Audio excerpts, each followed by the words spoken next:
অক্সিজেনে আমরা জানি 8টা ইলেকট্রন আছে, 1s2 2s2 2p4, এভাবে লিখি 2px 2py 2pz, তাহলে দুইটা একটা একটা। যদি বলতো যে 6 ইলেকট্রনের কোয়ান্টাম নাম্বার লিখে দেখাও বা কোয়ান্টাম নাম্বার নির্ণয় করো, কোন ইলেকট্রন 6 ইলেকট্রন, তাহলে আমরা কিভাবে নির্ণয় করব? তাহলে হুন্ডের নীতিতে আমরা সবসময় দেখানোর চেষ্টা করব।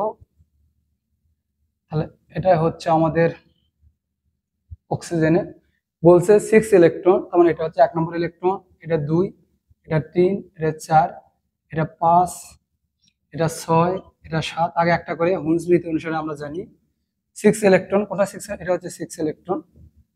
একটু রেড পেন দিয়ে ইন্ডিকেট করি।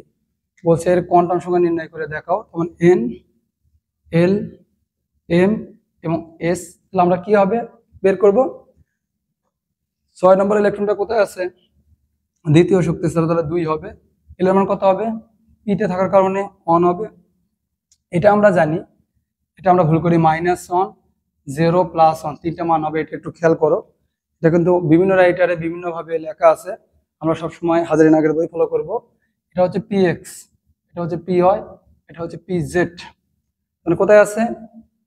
এই যে এখানে আছে, এটা হচ্ছে 6 ইলেকট্রন, তাহলে কোথায় আছে? px, তার মানে -1 0 +1, তাহলে কি হবে 0, যেহেতু প্রথম ইলেকট্রন এই জন্য প্লাস হাফ। বুঝতে পারোনি? যদি এই কোশ্চেনটা আসতো যে 8 ইলেকট্রন, তাহলে আশা করি ক্লিয়ার হয়ে যাবে। তাহলে কত হতো 8 ইলেকট্রনের জন্য? 8 ইলেকট্রনটা কোথায় আছে? 8 ইলেকট্রন আছে দ্বিতীয় শক্তি স্তরে, পিতে আছে তাই 1।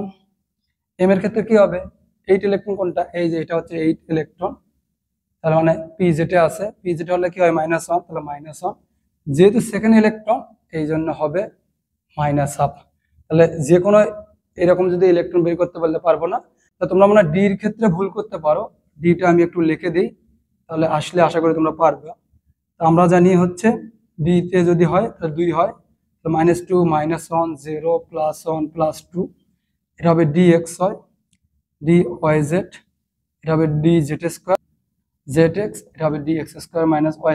এটা কিন্তু ভুল করার সম্ভাবনা আছে, তুলে নাও। প্রথমে হবে dx হয় yz, 0টা হবে dz², তারপরে zx, তারপরে x² - y²। পির ক্ষেত্রে হচ্ছে -1 0 +1 px py pz, আর ডির ক্ষেত্রে হচ্ছে এটা। তোমরা বুঝতে পারছো কিনা তোমাদের জন্য একটা হোমওয়ার্ক দিই, তোমরা অবশ্যই এটা করে আমাকে জানাবে। সেটা হচ্ছে আয়রন 26 এর 21তম ইলেকট্রনের 4টি কোয়ান্টাম সংখ্যার মান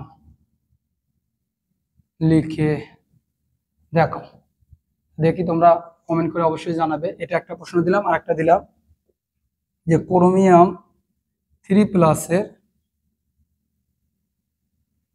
18তম ইলেকট্রনের